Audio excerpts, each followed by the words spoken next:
में बयां किया है। I wish the state, it's such a beautiful state, lovely people.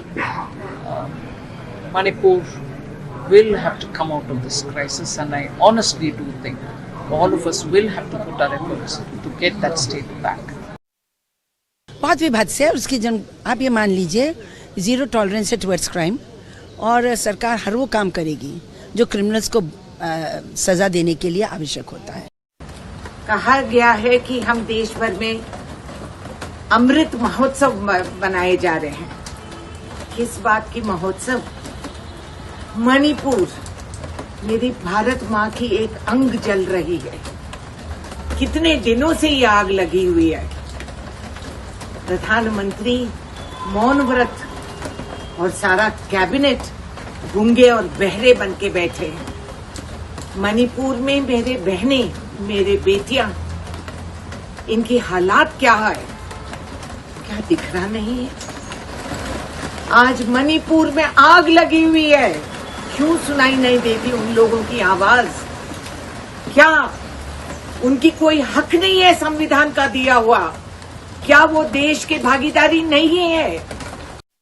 मुझे शर्म आ रही है कि ये हमारे ही देश में इतना घिनौना अपराध किया गया और कोई भी अभी तक अरेस्ट नहीं हुआ। और मुझे इस बात पे भी शर्म आ रही है कि केंद्र सरकार पिछले 3 महीने से, जब से मणिपुर जल रहा है, हाथ पे हाथ धर के बैठी है। हमारे देश के प्रधानमंत्री जी ने एक बार भी मणिपुर जाकर वहां पे जायजा नहीं लिया हालात का, और मणिपुर की वायलेंस के ऊपर अभी तक प्रधानमंत्री जी का एक स्टेटमेंट तक नहीं आया है। तो ये क्यों हो रहा है? मणिपुर हमारे ही देश का हिस्सा है। There were many complaints, and that too from people outside India and outside Manipur. So we just wrote, firstly they had to clarify whether whatever is written is true or not. So they have to clarify, the government of Manipur has to clarify. And if it is true, they have to work on it. मेरे प्रदेश में इस तरह की घटना होना, ये मेरे मणिपुर प्रदेश वासियों के लिए भी एक बहुत बड़ा ऐसी घटना, उनको भी बहुत दुख हुआ होगा। कोई भी हो, किसी भी तरह की हमारी जो बहनें हैं, और इस तरह से जिन व्यक्तियों ने किया है, ये बहुत ही हैवानियत कहना चाहिए। और ऐसे लोगों के ऊपर तो जितनी से कड़ी सजा होनी चाहिए, उनको देना चाहिए। ਅੱਜ ਪ੍ਰਧਾਨ ਮੰਤਰੀ ਜੀ, ਜਿੱਥੇ ਪੰਜਾਬ ਦੀ ਹਰ ਧੀ, ਉੱਥੇ ਭਾਰਤ ਦੀ ਹਰ ਔਰਤ ਤੁਹਾਡੇ ਤੋਂ ਬਾਰ-ਬਾਰ ਸਵਾਲ ਪੁੱਛ ਰਹੀ ਹੈ ਕਿ ਜੇ ਤੁਸੀਂ 7-8 ਦੇਸ਼ਾਂ ਦੇ ਵਿੱਚ ਵਿਦੇਸ਼ੀ ਯਾਤਰਾ ਕਰ ਸਕਦੇ ਹੋ ਤਾਂ ਕੀ ਤੁਹਾਡੇ ਕੋਲੇ ਅਜੇ ਤੱਕ ਮਣੀਪੁਰ ਜਾਣ ਦਾ ਟਾਈਮ ਹੀ ਨਹੀਂ ਲੱਗਿਆ? I, as a woman, as a mother, as a daughter, I'm absolutely outraged as to what I see happening. We have to make sure that this country is safe for women, and this kind of incidents do not happen. You can't just brush it under the carpet and blame it on the police or blame it on the government. महिलाओं के साथ भयावह अत्याचार हो रहा है। बच्चों के सर पर छत नहीं रहे, और हमारे प्रधानमंत्री जी ने 77 दिन के लिए कोई बयान ही नहीं दिया इस पे। वहां पे एक्शन लेना छोड़िए, एक लफ्ज नहीं कहा। कल मजबूरी में, क्योंकि एक इतना भयावह वीडियो वायरल हुआ कि वो फिर चुप नहीं रह पाए, तो मजबूरी में कल एक बयान दिया उन्होंने, एक वाक्य बोला, और उस वाक्य में भी राजनीति घोल दी। उस वाक्य में भी उन्होंने उन प्रदेशों का नाम ले लिया जिसमें विपक्ष की सरकार है। तो अब नींद से उठ गए प्रधानमंत्री नरेंद्र मोदी जी? क्या नींद से उठ गए मणिपुर के चीफ मिनिस्टर? 4 मई से मणिपुर में हिंसा चल रही है, मणिपुर में लोग मारे जा रहे हैं, मणिपुर में महिलाओं के साथ अत्याचार हो रहा है, बलात्कार हो रहा है, लेकिन अभी तक प्रधानमंत्री नरेंद्र मोदी जी को मणिपुर जाने का समय नहीं मिला। लेकिन मणिपुर जो जल रहा है पिछले 4 महीने से, उनको 1 मिनट का समय मणिपुर के लिए नहीं मिला। प्रधानमंत्री को शर्म आनी चाहिए। ये बलात्कार की घटनाएं मणिपुर की मीडिया में 1 महीने से रिपोर्ट हो रही हैं। क्या कर रही थी मणिपुर की सरकार? क्या कर रहे थे गृह मंत्री अमित शाह? क्या कर रहे थे प्रधानमंत्री नरेंद्र मोदी जी? और ये जो मणिपुर में जो हुआ है बहुत ही खराब, इतना घिनौना एक इंसिडेंट हुआ है। इसको सुन के तो एकदम घृणा होती है कि ऐसा अब महिलाओं के साथ नहीं होना चाहिए, और हमारे प्रधानमंत्री ने भी उसका जवाब दिया है।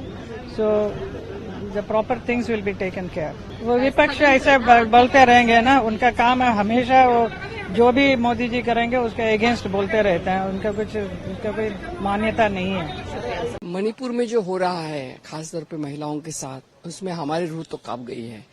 ऐसे लगता है कि मानवता कहीं पे बाकी नहीं है, और ये न केवल भारत के लिए लेकिन पूरे विश्व के लिए चिंता का विषय है।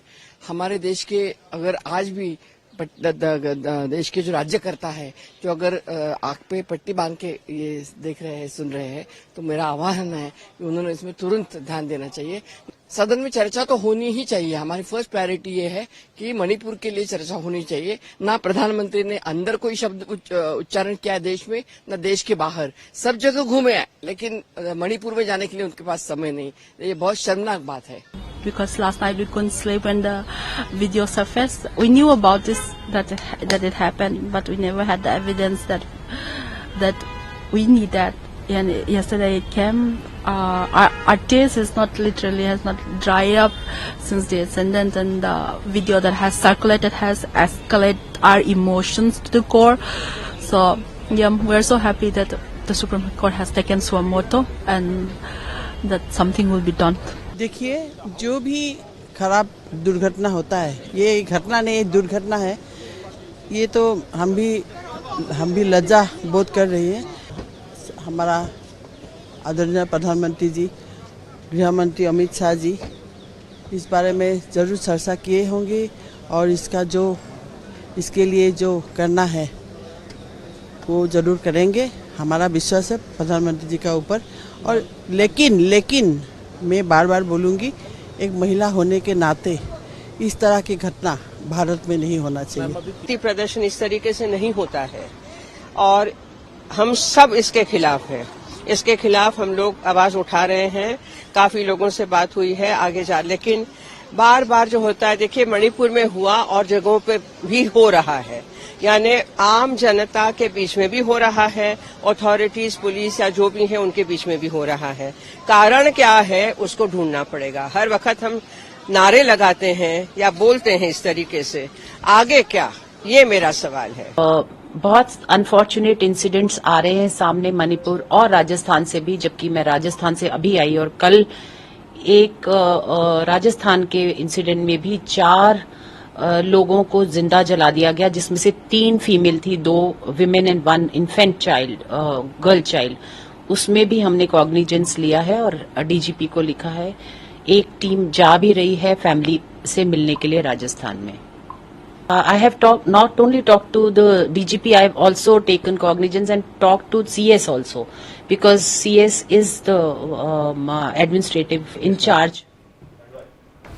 वहीं मणिपुर की पीड़ित महिला के पति की आप बीती आपको बताएं। महिला के पति ने सुनाई है दिल दहला देने वाली आप बीती। सेना में सूबेदार के पद से रिटायर हुए हैं महिला के पति, और उन्होंने कहा कि मैंने देश की हिफाजत की। पीड़िता के पति का कहना है कि मैंने तो देश की हिफाजत की, लेकिन पत्नी की इज्जत नहीं बचाई।